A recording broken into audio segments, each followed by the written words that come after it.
Well, good evening, everyone. It's that time for us to get our cup of coffee and visit.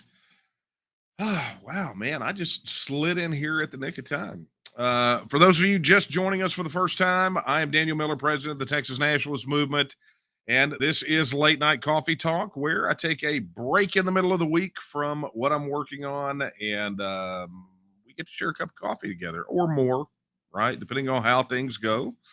We'll decompress, talk about some of the issues going on with Texas, let you know where things are. Plus, answer your questions live, right? And that's something you're going to want to participate in tonight. Yeah, you definitely, because I already know that many of you are because I have got an inbox full of questions, and I can imagine that some of you are going to be posting your questions in the chat. So let's go ahead and get that out of the way and talk about how you do that. If you're watching on either of the YouTube channels, chat is active, and so you can go in there and drop your question. Be sure it is a question, right? Be sure it's not something that we answer all the time or that's answered on the website. But here's your chance, right? You get to ask me anything. So take full advantage of it. And I would normally at this point remind you to head over if you're watching on any of the Facebook pages and leave a comment, put your question in the comments, except for one thing. Facebook would not allow us to post this live stream tonight. So we are not streaming on Facebook tonight. We are YouTube, our Roku channel, the TNM mobile app, and Twitter. I think we're on Twitter. Yeah. So we're, kind of all over the place, but not Facebook. So good times, right? We're going to talk about that. Obviously, if you were watching a couple of weeks ago and even last week, you know exactly why we're not on Facebook. But we'll kind of give you some updates on what's going on with that. And in the meantime, we're going to talk about some brand new polling numbers that came out about the Texas issue you're going to want to see. I find them, I'm not going to say encouraging, just, validating. Right. So we'll talk about that. So hopefully you got your cup of coffee or the beverage of your choice. I'm not going to judge what you do on the other side of this camera is your business and your business alone. All right. Oh, I'm going to need a lot of this by the time this is over with. I can tell you right now. Lots and lots of hard work going on. Look, as you guys can see, it is the opposite of Casual Friday. I just got off just a little bit ago of an on camera with Dr. Gina Primetime over on America's Voice. And I just checked right before we went live, and they have the video of it posted. So after this is all over with, if you want to go see it, head over to americasvoice.news, I think it is. I can't recall their web address right off the top of my head. I just type it in the search bar every time because it's how it works. But anyway, look for Dr. Gina Primetime, and you will see my interview there. Very short. Joe Biden cut into my time, right? He gave his little speech. He called us all reprehensible and terrible and all that kind of craziness and cut into my time. So, again, yet another reason not for you. Oh, and by the way, look, many of you have have written in concerned about my safety from time to time. I just want you to know this week I prepared, right? Because you never know when a dude is going to break into your house wearing his underwear and wielding a hammer. So look, I just wanted to keep this really close by just in case, right? Because you never know when some naked dude's going to bust in your window, and then the glass will magically fly back out on the outside and attack you. Woo! So I want you all to know I'm prepared.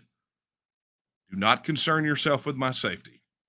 Just concern yourself with the safety of any dude in his underwear that breaks into our house wielding a hammer. Will not end well for him. All right, let's get down to it. So we've got, you know what? Let me save some of these questions, you guys. I mean, you guys are already pounding some great ones out here. Let's say some hellos here to some folks. Man, scrolling up.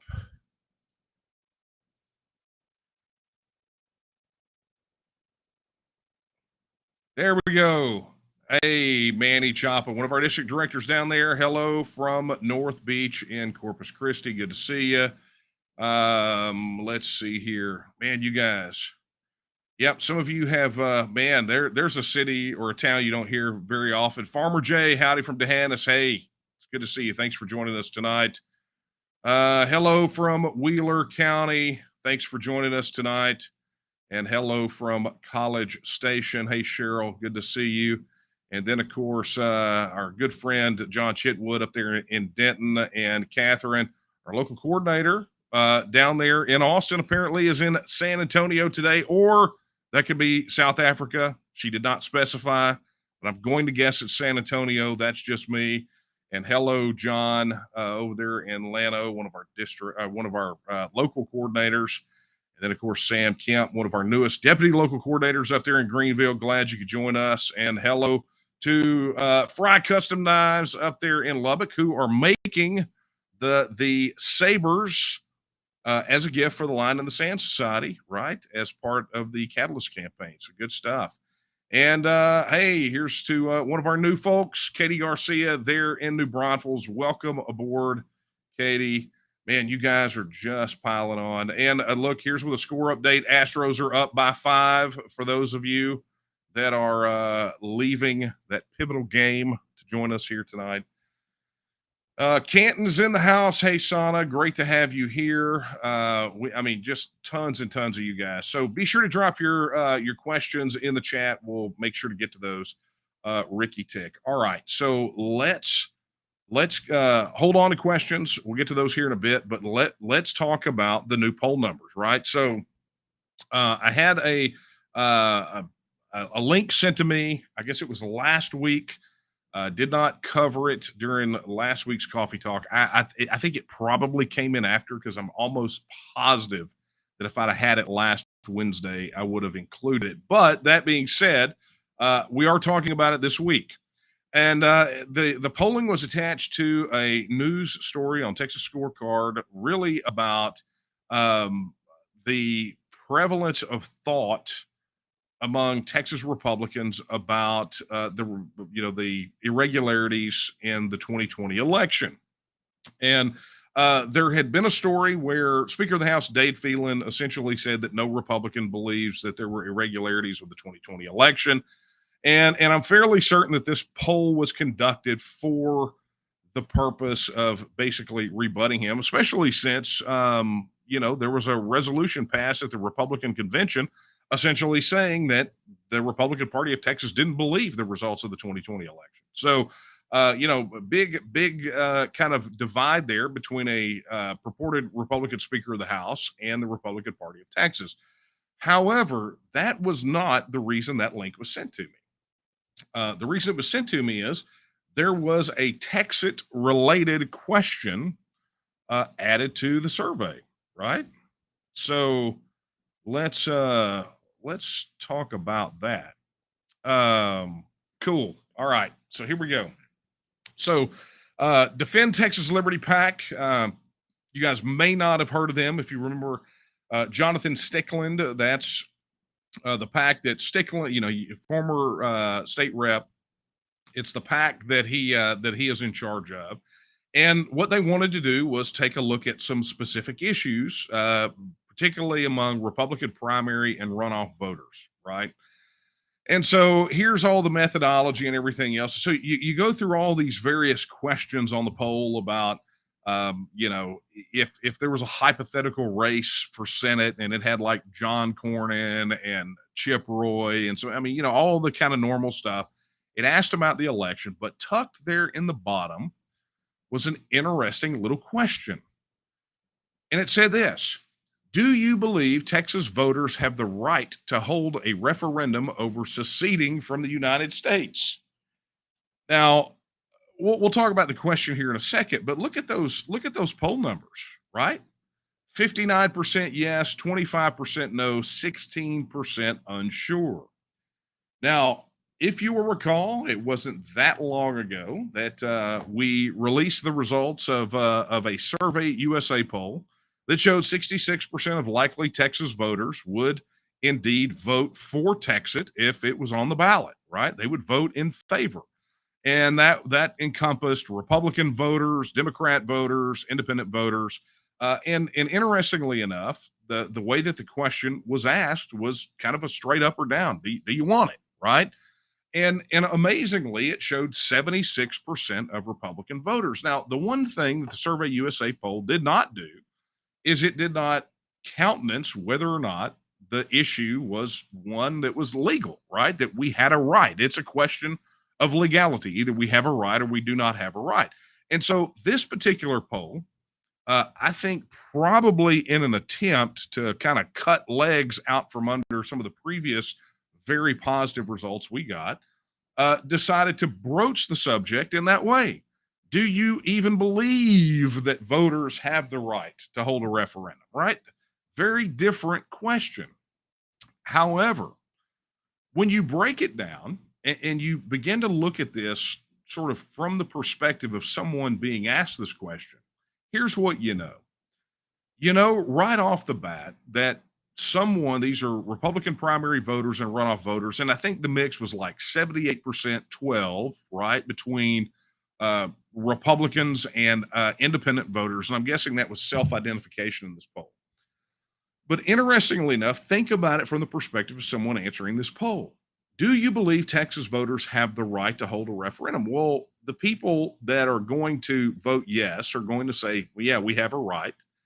But it's very clear that a lot of the opposition to the issue, the question of whether or not we have a right, is sort of fundamental to their opposition, right? The people who hate it, who hate the Texas issue, who would never vote for Texas to become a self-governing independent nation, would fall back on the idea, well, we just don't have the right to do that, right? That's typically, if you think about it, it's unconstitutional. It's all those other kind of nonsense things that they throw out there. So when you look at it in light of this, you say, okay, the yes voters 59%. It really could fall either way, right? Someone could not support Texas but believe we have a right to have a referendum, but that no category, right? 25%. Those people that are saying no are probably going to be no voters. I mean, when was the last time you found someone who supported Texas but their fallback was, well, I support it. If it was on a ballot, I would vote yes, but I don't believe we have a right to vote on it. Those people don't really exist, right? Not in any substantial numbers that would affect a poll. But the other thing that's quite interesting is the people that are unsure about the issue. Okay, now let's take a minute and let's think about those folks for a moment. So they're unsure if we have a right. Okay. Now think about what we have said for many years was the greatest hurdle that we had to overcome.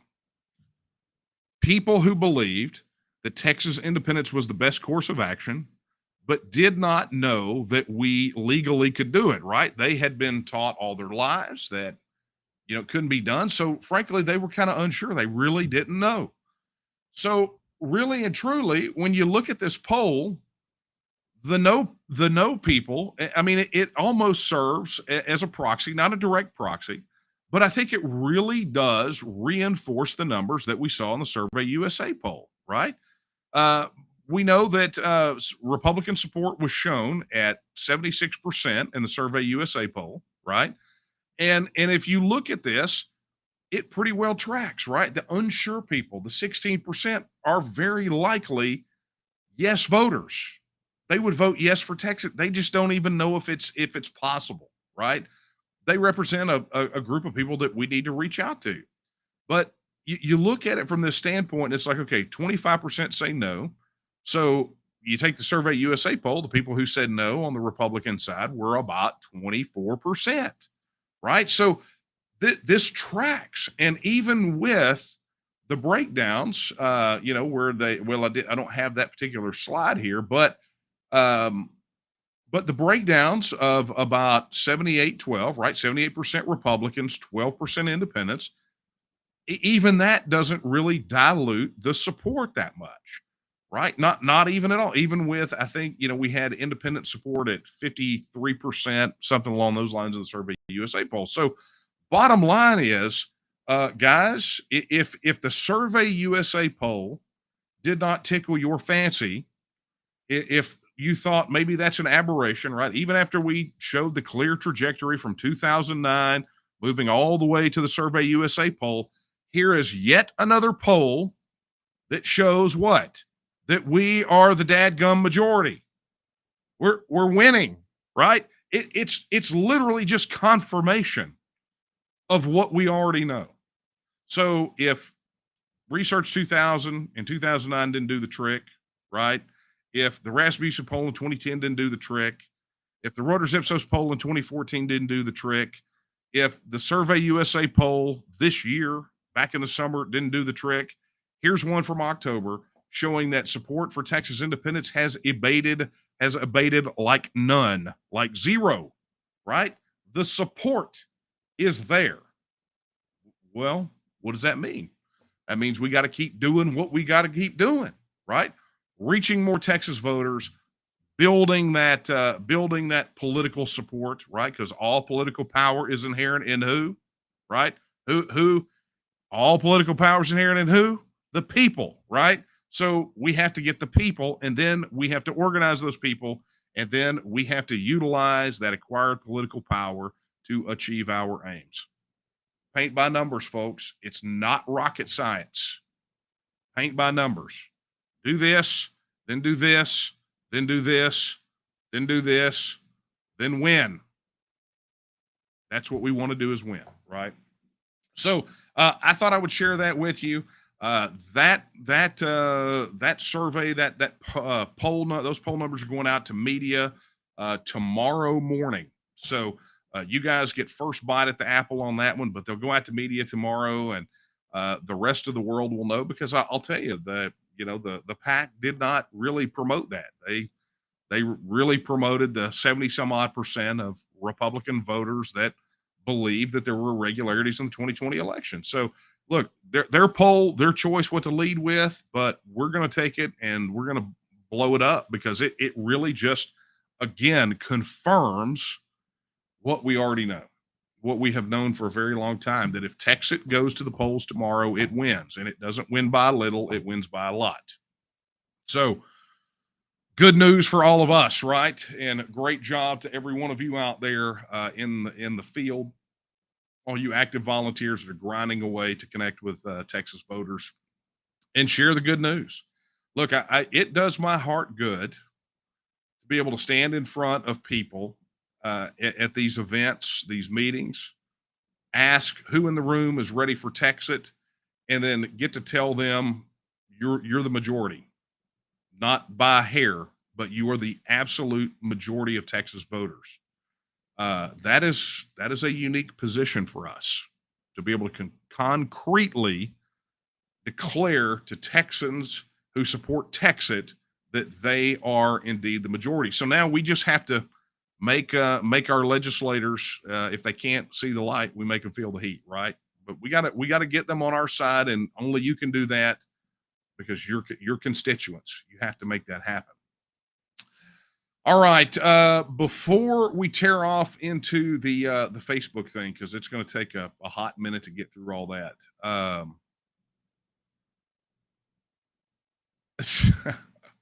I love this. Okay. Red State Secession, who were the part of the folks that commissioned that poll from Survey USA, said, let's get to the poll. Now I'm sleepy. Well, I'm sorry for not being able to keep you engaged. My sincerest, heartfelt apologies. But now you know, and you know that good confirmation on those numbers, and thank you for doing that. All right. Tell you what, let's take let's hit some questions right before we get over here to the to some of the other chat and talk about the Facebook thing, because Facebook thing's going to take up some room, right? Okay, so David sent in an email. This is from last week. He says, is there a way to set up scholarships for people who want to join and volunteer, but absolutely cannot afford it? So Yeah, and he says, I realize membership is already relatively inexpensive, but for non-seniors or non-veterans on a fixed income, it can still be prohibitive.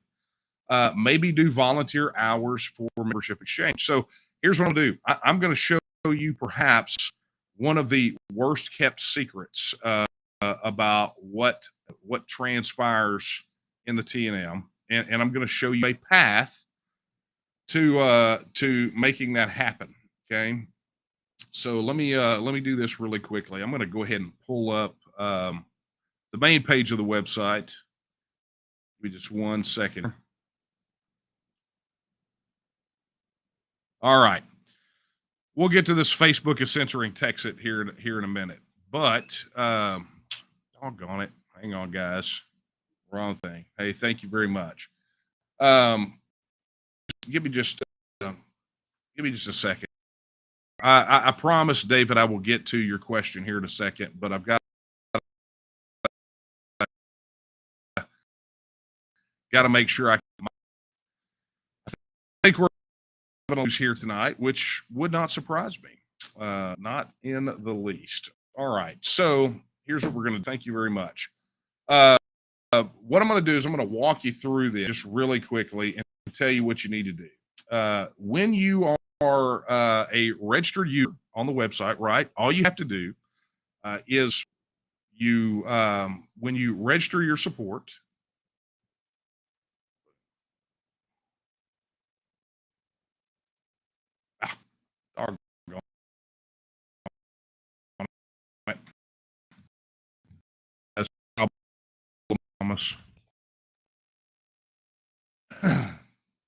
All you have to do is register your account on the website. When you register a site, when you register your support on the website, you actually get an account where you can log in and do all the things, access a whole bunch of tools and pages and resources and all sorts of stuff, right? So let's reload. I'm not going to be able to do it. You know what? I'm not going to burn you guys' time with getting logged into the website. I hadn't planned on doing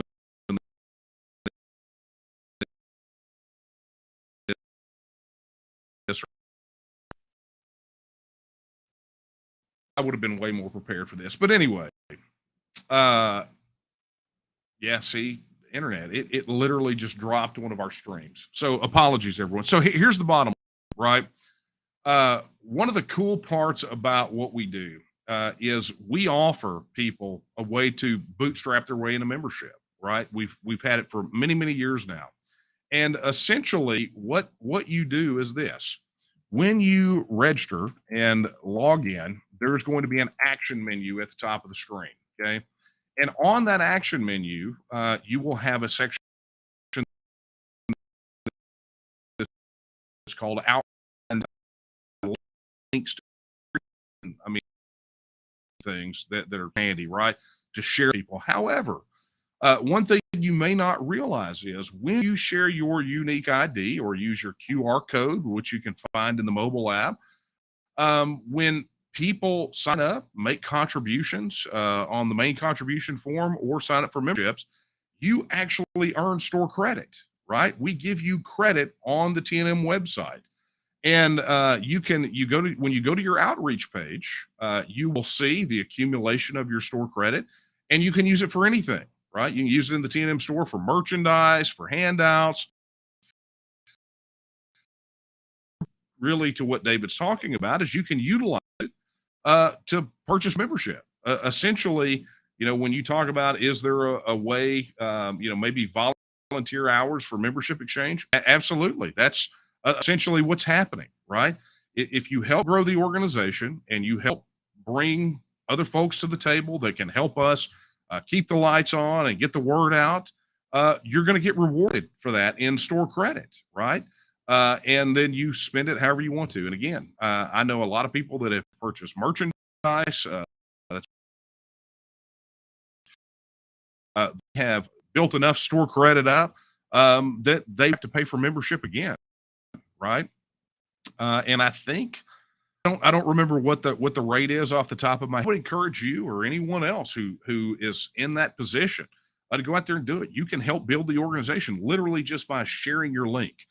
When you're logged into the website, any of the social share links, you have a unique ID, it will append it.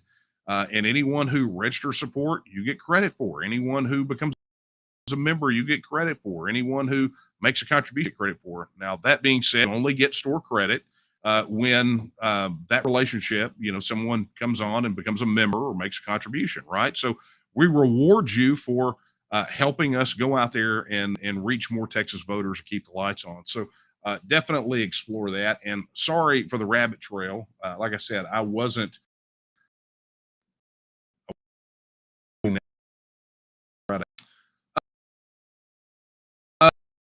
come in unique diesel.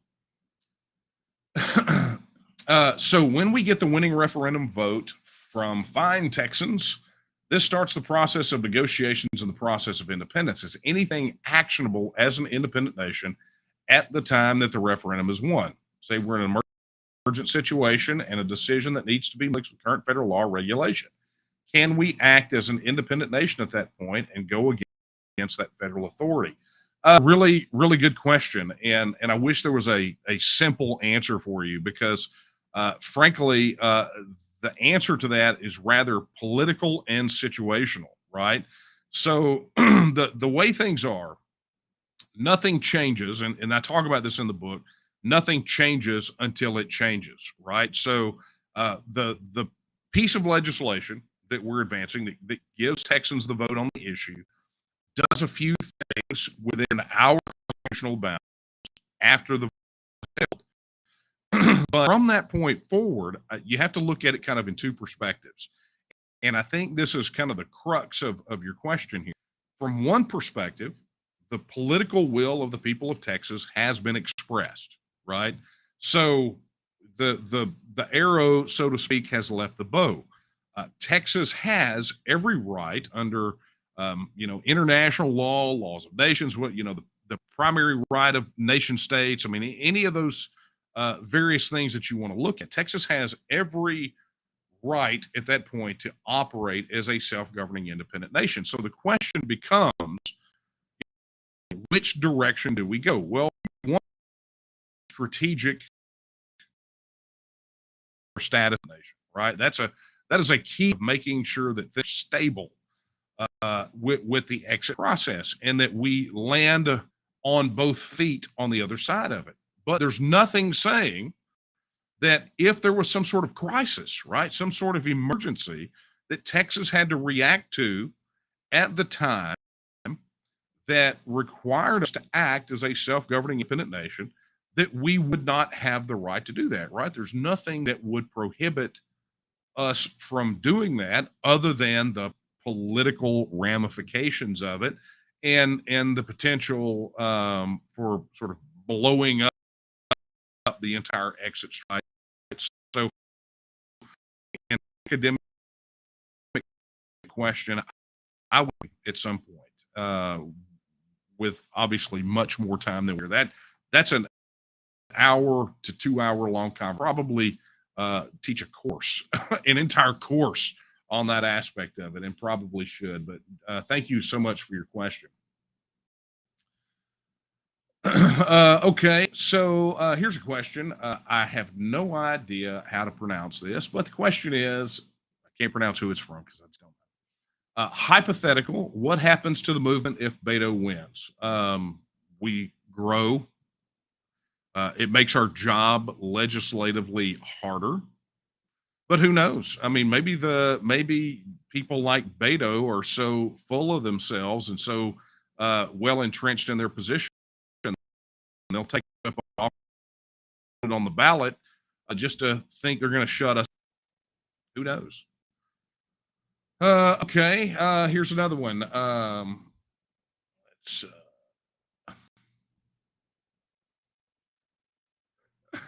It's amazing. For some reason, our box is lumping all of the hate mail into like one thread. How does it know? How does it know? So this one's from James, all caps. What happened to the referendum? It isn't on the ballot. And what happened to your candidates? Not one TNM candidate on the ballot. You people are full of expletive. He did not type out expletive, but there is one there, and he says we're full of it.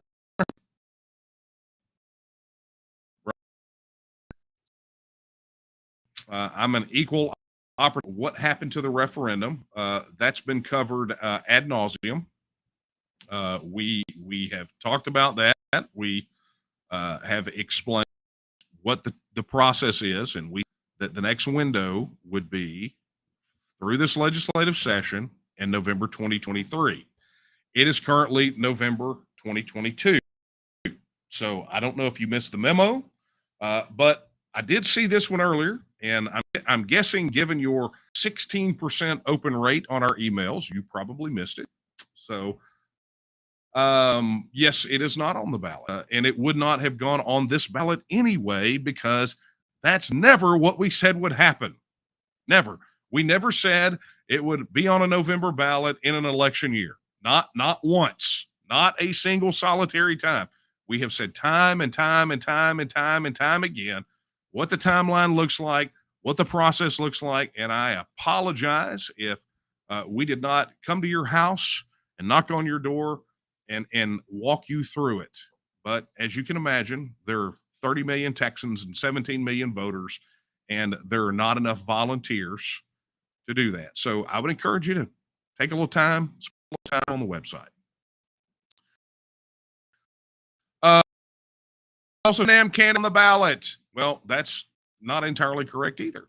If you go look at taketexasback.com and look at the edge candidates, you are going to see some very familiar faces that are on, right? Something that absolutely blows people away is when they see that the sitting ag commissioner is one of our candidates, right? Or when they see all of these members of the State Board of Education that are our candidates, or they see some state senate and state rep candidates that are on the ballot that are T&M candidates.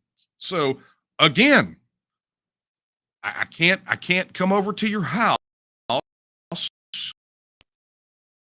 and then type it in .com. You will find familiar faces and familiar names that are on your ballot. So really, who is full of the expletive now? It's not us. All right, moving right along. Somewhat related, but very, very, very nice in comparison to that last email that we got. Dennis wants to know, what's the likelihood of getting Texan on the state ballot anytime in the near future? So timeline, right? We'll do this, just kind of answer your question. And maybe, just maybe, if Mr. Powell is listening, maybe he can figure this one out too. Maybe he'll get. Here's the thing. Coming up, pre-filing for legislation starts in January. There are about, 60, 90 days-ish to get the legislation filed. The legislation gets filed, makes it through committee, makes it through both houses, gets signed off on. Then, according to the text of the legislation, Texans will be able to go to the polls in November of 2023 and cast their ballot on the issue, on the question of should Texas assert its back. And that's so. What is the likelihood? Well, the likelihood is completely contingent upon the ability of the T&M to connect with enough voters, and those voters to help connect with other voters, aka let's build capacity, and then move that capacity toward pressure on the legislators to get the job done, right? So bottom line is, this is not a spectator sport. If you want the vote in November 2023, you got to do the things necessary to get it done. I cannot do it by myself. National leadership team of the Texas Nationals movement cannot do it by ourselves. It takes everyone who wants to see Texan happen to get engaged in the game. This is not a spectator sport. Somewhere really offered is about to be again. Sam Houston did not win San Jacinto Leaders, right? You got to get on the field, you got to march, and you got to go win, and you got to do the things necessary to win. So, Dennis, I'm guessing, I'm hoping that you're already a registered supporter. If you're not, be sure to do that, but also volunteer. Look, we are spinning up local groups from one end of Texas to the other. I mean, we are processing local coordinator applications like crazy. Literally just putting the finishing touches on brand new local coordinator training to accommodate people that in the task at hand. We got to have all like reading the and download the app to communicate with you when we get censored by Facebook or whoever, or your emails are going to spam. It means showing up to meetups. It means volunteering to become a local coordinator, or to go knock doors, or just in your daily life talking to other Texas voters and connecting them with the organization. Those things happen, and the likelihood goes way up, right? Our opportunity, but again, there are no magic wands. There are no quick fixes. Just got to get the job done. Thank you for your question, Dennis. Sam, okay. Sam says, Daniel, good evening. Some friends and I were discussing that if we can get to the point of actually being able to vote for Texas, the votes from people/ancestors that have a longer time residing in Texas should count more than people less time living in Texas. That's just, Sam, I understand.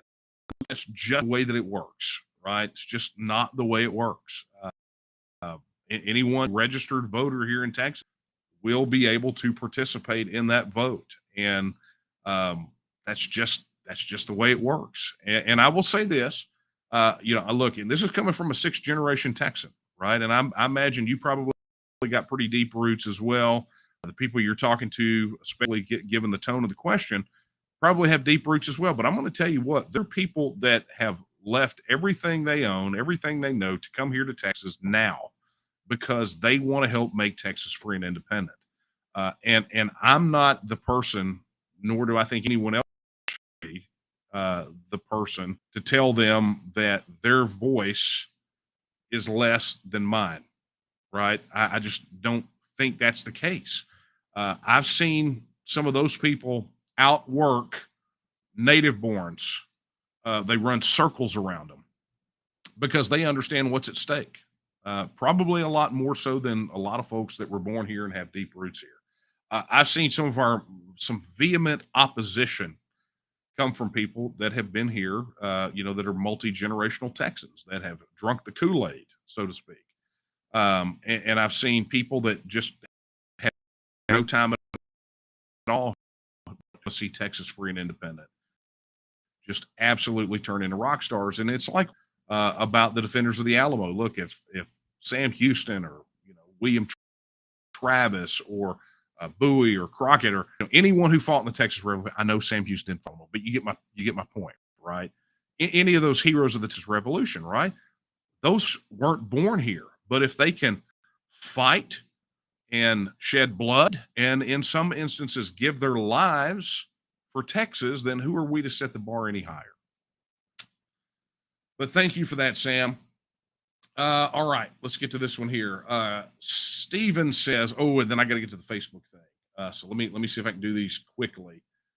Steven says, if Texas passed, will Texas create their own currency, and how will that affect commerce and Texas oil and gas production? And Texas will want to create its own currency. Commerce. Well, it's not something that we're going to do overnight, but we're much closer to the creation of a currency than most people realize, right? We sort of have a lot of the things necessary to do that. The question becomes, how do we transition to that, and over what time period? And again, I go back to something I talked about earlier about disruption. We want to do it in such a way as to minimize disruption. Book, and you can go check out the discussion about that at texitnow.org. There are a few answers over there that deal specifically with that. Okay, let's see here. Here's one. Melindy says, bump. Oh, it was from last week. I get it. And thank you for your membership. Melindy says, greetings. I look forward to the show every week and a proud member. Question, pre-Texit/current, what are some of the offensive and defensive measures that TNM will be employing to overcome the U.S. federal resistance to Texit? Look, there's a two-part question. Let me get to this first. That is always chief in our thing, right? So it's not, while we have to really focus on what's in front of us right now, right? The next step, what we do in the next step, and then the step after that is really also looking down the road toward winning the referendum and then winning the independence after the referendum, right? So it's always foremost in our minds to think about the entire journey. And so much of what we do now is really thinking about that long term. So, for example, many people don't realize. Many people know, a lot of people, not many. A lot of people know that we have our own PAC, right? We have our own political action committee called the TNM PAC, and that we use the PAC primarily to the purpose of the PAC is really to recruit, vet, train, and support TNM candidates, Texas First candidates, right? And this last cycle was the first one, not a lot of change. But what most people do not know is we actually have a second, right? And that PAC is what they call here in Texas an SPAC, or a special purpose PAC, that is specific. It's called the Texit PAC, and it's specifically to raise money so that we have a war chest to fight the misinformation and the opposition when the referendum comes. And so the time to raise for that is now, right? So that's an example of how we're thinking about right now and how we're thinking about then. And we have to sort of do both, right? We have to raise for both, and we have to prepare for both. And a good component about this, from a offensive and defensive measure, especially talking about federal resistance to Texas, is really going to be about the politicians, the elected officials that are at the helm in Texas when all of this transpires. And I need enough. I need all of you to think about that, right? Consequences. And so when you're going to the polls and voting, particularly in the primaries, you have to be thinking about, when Texas happens, is this the person that I want calling the shots, making the decisions? And I can tell you, I'm not particularly keen on what our options are right now, but it's better than the alternatives. And eventually they'll come along. That's when you pull at pillars, and that's a whole other lesson that we can talk about one night if you want to, from a strategic standpoint. But yeah, look, we're always thinking about that, and obviously we're not going to get into details here because we don't let the opposition know our battle plans about them. And then here's the question: does TNM have a position on poker rooms? We do not. Not in our mission. All right, let me get down to this next thing that we're going to need to cover, which is Facebook. Many of you have asked about this. Okay, quick. Let me do this one. Raging Smirk asks, what is the date for the Tim Pool interview? I'm going to be on Tim Pool's show on YouTube. He's a streamer. Going to be on Tim Pool November the 15th. So be looking for that, and we'll have the event on the calendar here in the next day or two. Boom. Let's see. One more. Here's a kudo. I like these. Who doesn't, right? Here's this one. Cloud says, great job with you, Alamo ceremony. Yes. For those of you who do not know, every second Saturday of every month, the TNM, for almost, I guess, probably 12 or 13 plus years now, the TNM has a ceremony and lays a wreath at the door of the Alamo Chapel, and it is open for you to participate. The details are on the TNM event calendar, and of course, it'll be this month. It'll be a week from Saturday, so be sure to check out those details and go participate if you can. Okay. All right, so let's get to it. God, I'm almost out of time, y'all. How does it go fast? All right, so here we go. Down to the brass tacks.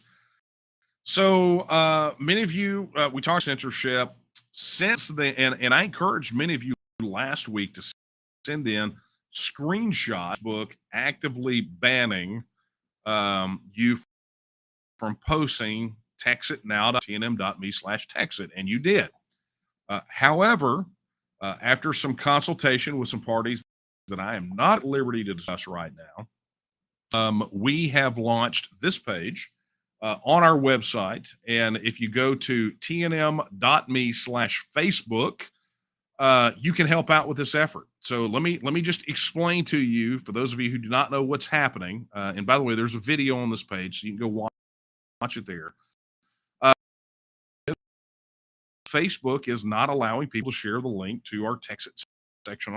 And literally just before the broadcast, I got notification that 6 posts made by the TNM into a county group from 2 years ago have been removed. Of course, those texitnow.org, include that link, but they are going back in a phenomenal example of outrage archaeology and retroactively deleting posts that contain texitnow.org. So just be prepared, right? They're coming after us, and that's fine. That's what they do. But if they think we're going to take this line down, then they're smoking a big old rock of crack. Maybe if they move from California, stop attacking their underwear or whatever it is that they do, then that'd be a different story. But the bottom line is, here's the deal. We want you to continue to share our posts right on social. Please, guys, again, I reiterate, don't send me any hate mail about getting off Facebook. I'm not even going to read it, right? That's not the point of the exercise.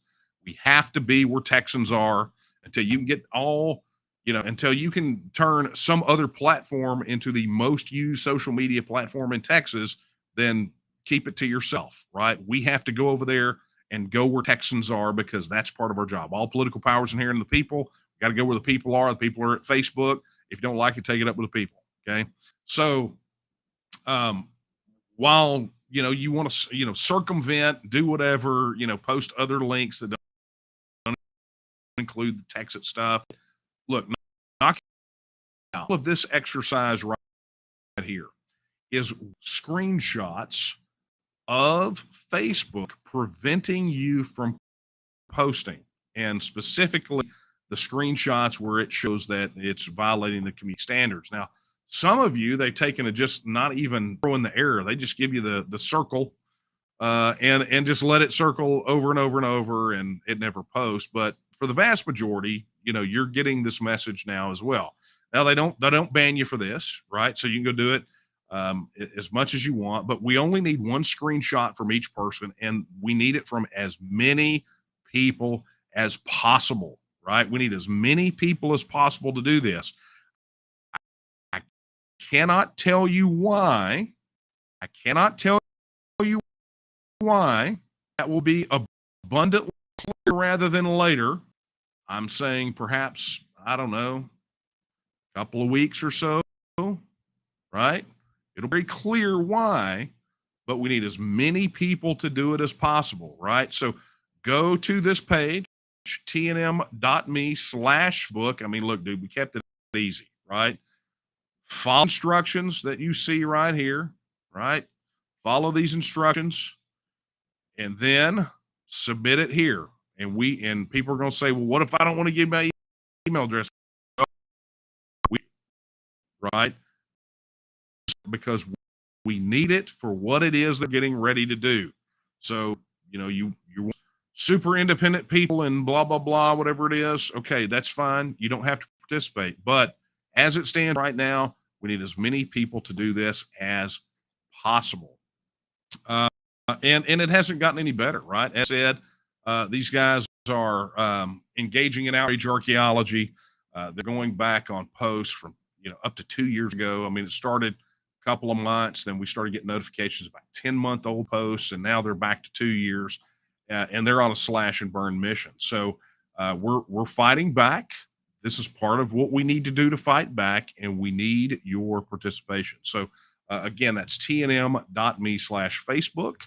And let's go do this, man. We have an opportunity to go in there and really let's get it done. Okay, so let's wrap up. We got a few more questions here, and then we're going to send this puppy to the house. Okay, Canine Raven has a question. Says, at what point after Texas chooses self-governance do the U.S. federal laws and regulations cease to hold us in their power? At the moment that we say they do, right? So that is a legislative decision that has to be made. But again, there is there is power in the results of the vote itself, right? And wish we had more time to reel off into this aspect. Who knows? Maybe we'll talk about on 10 poll. I think it's going to be like 3 hours, so we're gonna have a lot of time. But this question is really a good one, right? What does that cutoff period look like? And what we have is you have a declaration of political will, then you have to begin to carry that out in governance, right? So from that moment forward, we get an opportunity to act and behave like a self-governing independent nation. So as I've said many times before, there are really 4 things that need to be addressed post-Texit vote: constitutional issues, statutory issues, international covenants, treaties, and agreements. And the final thing is the negotiation phase, right? Any of the negotiated issues. So you want to be very careful post-Texit vote order in some aspects, right? We need to make some modifications to the Texas Constitution to constitutionally authorize certain things. For example, and one of the ones I use often is Texas does not have the ability to conduct foreign relations right now, right? We have no constitutional authorization in Texas to conduct official foreign relations, okay? Which is necessary when you begin to pursue signing on to international covenants, treaties, and agreements, things that nation states would sign on to. And so you want to ensure that you get that done constitutionally before you begin the process of international covenant agreements, right? Because we want to follow the rules. If rules are broken, we want the federal guys to do it, right? Because it weakens and diminishes their position. And frankly, anything they do post-Texit vote in retaliation or kind of digging their heels in, all of that stuff just weakens their position. But this is also, and I've said this before as well. This is also really that time period is contingent upon the external circumstances, right? So much of the way that we have constructed the legislation for this gives a tremendous amount of latitude to kind of either kind of pump the brakes a little bit on some aspects, or if circumstances warrant, put the pedal to the metal, right? And I mean, get this thing done in short order. I mean, if you want to talk about the gospel, you literally have the Texit vote, and the day after, you can have the governor call a special session, and special sessions last for 30 days, and the governor could say, okay, in the special session, this is what I want. I want the basket of constitutional amendments. I want the statutory changes. I want authorization for international services, and I want to put together a team of negotiators to send to Washington, D.C.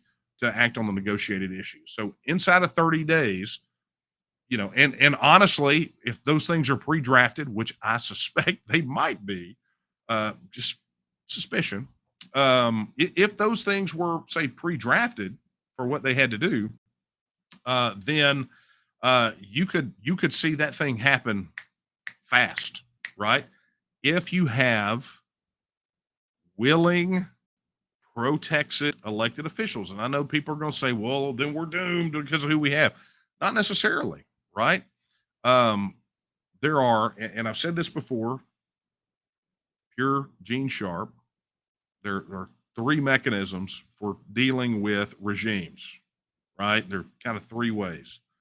There is conversion, there is cooperation, and then there is coercion, and that's peaceful coercion. But those are the 3, and so we can talk more about that later, or just Google Gene Sharp and. Okay, so let's get down here. Here is a question over mechanics. Kenneth Godwin wants to know, how can we get supporters signed up if they don't have email addresses? That is a question that's probably needs to be discussed, not on Coffee Talk, right? But for anyone out there using the public-facing supporter sign-up sheets and email address is required. That's a whole other topic. So Kenneth, I would suggest that you speak with Sector and have them sort of bring that up and then have that addressed internally. Okay. Okay, this is from Zach. Zach says, this will be our last question for the night. Believe me, it's a slow process till it isn't, but I believe it can happen. Just need to beware demoralization campaigns, be brave and confident. Those are encouraging words. And that's exactly what it takes. Look, these are not done overnight. They take work. And anyone who believes that this is like popcorn, jam it in a microwave for 2 minutes and 30 seconds, and on the other side comes hot, buttery independence, you're just deluding yourself, right? You have to gird up for the long haul. I had an example of a toe dipper just the other day here in the organization, right? Came in just hot to trot, man. They were, if you listen to them, they were ready to charge the gates of hell with a squirt pistol, right? That's how hot they were. They ran up against the first thing that became the bridge too far. And what was the bridge too far? Well, they had to email someone other than the person that they were emailing, just so we could maintain our processes and keep up with it. Bridge too far, right? And so my philosophy is this: is that look, not everybody has to be right there on the front lines. Not everybody has to be stuck in. Everybody should participate, right? Be a member, make a donation, be a volunteer. Not everybody has to be, feed into this thing. It helps if everybody is, right? Both jumping in both. It helps if everyone is, but not everyone wants to be. And a lot of times people tell you who they are by what neutralizes them, right? I mean, if you're going to get neutralized by, I can't send an email to that person anymore, I quit. Well, what does that tell you? Right? I mean, if you think that's tough, I mean, wait till the opposition really ramps up. I mean, that's just some internal friction. And then it's not even a friction. It's to make things more efficient. But, at the end of the day, what are you going to do when the opposition ramps up, running, saying that you're a terrorist, right? I mean, if the email thing will undo you, then what the opposition's going to unleash will make you crumple up like wet notebook paper, right? And let's be honest, we want Texicans, not Texicants. That's the kind of folks that we are. We do not countenance defeat or weakness. It's just not what we do. So that, my friends, is how you win. That's how you have a championship team, and that's how you win. And that's what got us to this point today, is we go with winners. Winners find a way to win. Losers find any excuse to quit. That's just the way it is. So, Zach, it seems like a slow process until it isn't. And then it happens seemingly overnight. And then we're all left wondering. The opposition is, anyway, what happened? I thought we were told that it would never happen. And then it happened. So, all right, folks, that is it for tonight. A little coffee talk for us. I got to get back to work. First thing I got to do is I got to shuck this jacket. It is 10 o'clock at night. I got work to do, and none of it involves wearing a coat and tie anymore. So as soon as we're done here, I'm going to go get in like something way more comfortable. All right. Wrap this thing up. Here's the reminder to everything here. This is terrible. Now, if you're not already a member of the Texas Nationals movement, I'm going to invite you to join tonight. Head over to tnm.me/join. That is tnm.me/join. And look, if you are not a member of a local group, head over right now to tnm.me/local groups. Find your nearest local group and become a member. And of course, look, if there's not one in your area, be sure to jump in. Head over to tnm.me/local. That's tnm.me/local and volunteer to organize a local group. And of course, if you do not have the TNM app installed, be sure to get over there and do that. Head over to tnm.me/app or go directly to the Apple App Store or to the Google Play Store. Download the TNM app. You must be already a registered supporter to access it. It requires your email. It's going to require your email address and password to log in. So you got to be sure to do that first. But once you do, make sure you get that. As a matter of fact, many of you are watching tonight because you got the notification that we're going live. So thank you all for that. See, Facebook, you can't hurt us. When we have ways to work around you, that's just tough cookies, right? All right, folks, that is a wrap for me. I will, if I do not see you on the road, you know what? I've got, I think I'm speaking next week in Cypress or Tomball. I think Tomball, True Texas Project, and got lots of things popping. Head over to tnm.me/events. Find me on the road or go plug into a local meetup or an outreach event or whatever it is near you. Come on, guys. Let's go win this thing, right? All right. I will leave you. I leave you with every word. Words from Houston. When Texas will again lift its head and stand among the nations. I believe that time is. The question is, will you stand with her? Good night, Texians. Let's go win.